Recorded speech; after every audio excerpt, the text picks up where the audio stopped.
সুপ্রিয় শিক্ষার্থী, আশা করি তোমরা সবাই সকলে ভালো আছো। দেখো, তোমরা অনেকে আমাকে প্রশ্ন করছো, স্যার আমাদের পরীক্ষার প্রশ্নটা কেমন হবে, আমরা নতুন, আমরা জানি না। তো তাদের জন্য আমি বলতে চাই, দেখো তোমাদের পরীক্ষার প্রশ্ন আসলে কেমন হতে পারে তার কিছু নমুনা প্রশ্ন আমি তৈরি করেছি। আসলে এইগুলো যে আসবে এমন কিন্তু কোনো কথা নয়, তবে হ্যাঁ এই টাইপেরই প্রশ্ন আসবে। তো দেখো, অষ্টম শ্রেণীর ষান্মাসিক সামষ্টিক মূল্যায়ন পরিস্থিতি 2024 স্বাস্থ্য সুরক্ষা 1 থেকে 70 পৃষ্ঠা পর্যন্ত নমুনা প্রশ্ন, অর্থাৎ এই টাইপের প্রশ্ন আমাদের হতে পারে এমন এমন। তো দেখো, প্রথম যে অধ্যায়টা ছিল সেখানে বলা হয়েছে আমার স্বাস্থ্য আমার সুরক্ষা। এখানে একক কাজ হিসেবে এখান থেকে আসতে পারে বা এরকম টাইপের আসতে পারে যে স্বাস্থ্য সুরক্ষায় তোমার কোন কাজগুলো করা উচিত এবং কোন কাজগুলো এড়িয়ে চলা উচিত। এবং আরো একটা আসতে পারে সেটা দেখো, বলছে যে শরীর এবং মন ভালো রাখতে যেসব কাজগুলো করা উচিত বলে তুমি মনে করো তা লেখো। এবার দেখো, এটা তো আমার একক কাজ। এবার আমার দলগত কাজ হিসেবে কি আসতে পারে, দেখো এখানে দিয়েছি পরিবার, এলাকা বা পরিবারের কিছু ব্যক্তির সাক্ষাৎকার নাও। এখানে সাক্ষাৎকার হবে, আমার মিস্টেক হয়েছে একটুখানি। দেখো, তারপর বলছে তারা কিভাবে সুস্বাস্থ্য চর্চা করে থাকেন সেই তথ্য সংগ্রহ করে দলগতভাবে আলোচনা করো। তাহলে আশা করি আমাদের প্রথম যে অধ্যায় থেকে কিরকম টাইপের প্রশ্ন আসার সম্ভাবনা রয়েছে সেটা তোমরা বুঝতে পেরেছো।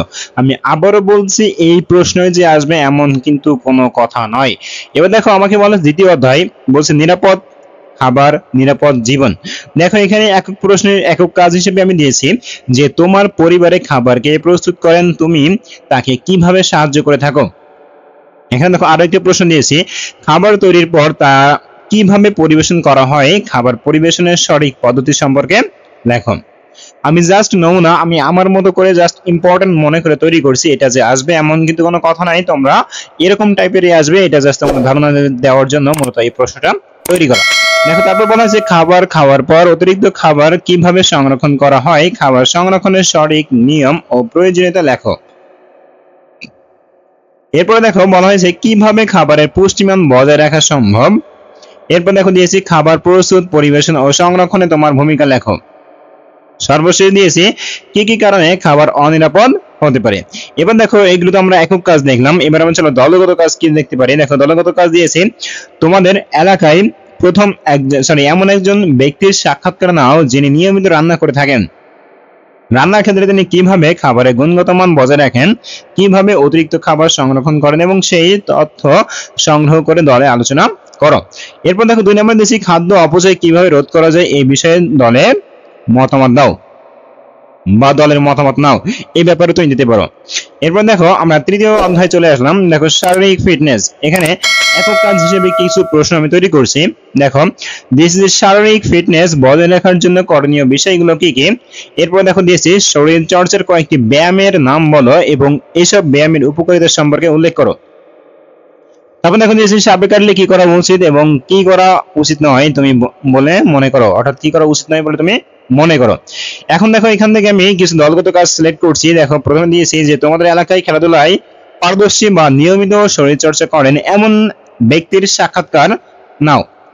শারীরিক ফিটনেস ভালো রাখতে তিনি কি করেন, কি এড়িয়ে চলেন, এই সংক্রান্ত তথ্য সংগ্রহ করো। তথ্যগুলো পর্যালোচনা করে দলে উপস্থাপনা করো।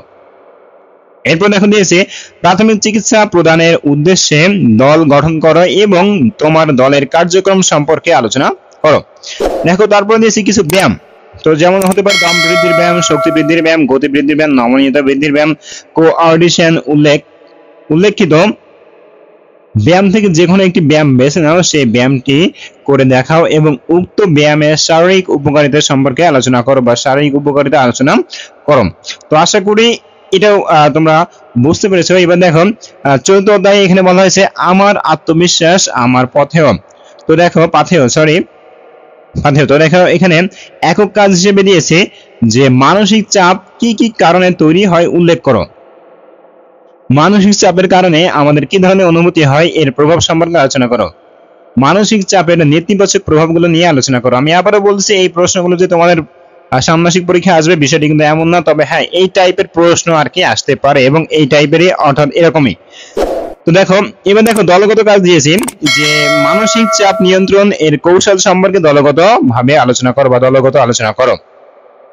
তো সুপ্রিয় শিক্ষার্থী, আশা করি তোমাদের স্বাস্থ্য সুরক্ষা অষ্টম শ্রেণীর 1 থেকে 70 পৃষ্ঠার ভিতরে যে কাজগুলো ছিল, অর্থাৎ কোন টাইপের প্রশ্ন আসার সম্ভাবনা রয়েছে, কি কি আসতে পারে, এগুলো তোমরা খুব সুন্দরভাবে বুঝতে পেরেছো। তো তো আজকের ক্লাসটি ছিল এই পর্যন্ত। এর পরবর্তী আরো কোনো একটা টপিক নিয়ে তোমাদের সামনে চলে আসবো। ততক্ষণ পর্যন্ত সবাই ভালো থাকো, সুস্থ থাকো এবং আমাদের চ্যানেলের সঙ্গে থাকো। ধন্যবাদ সবাইকে।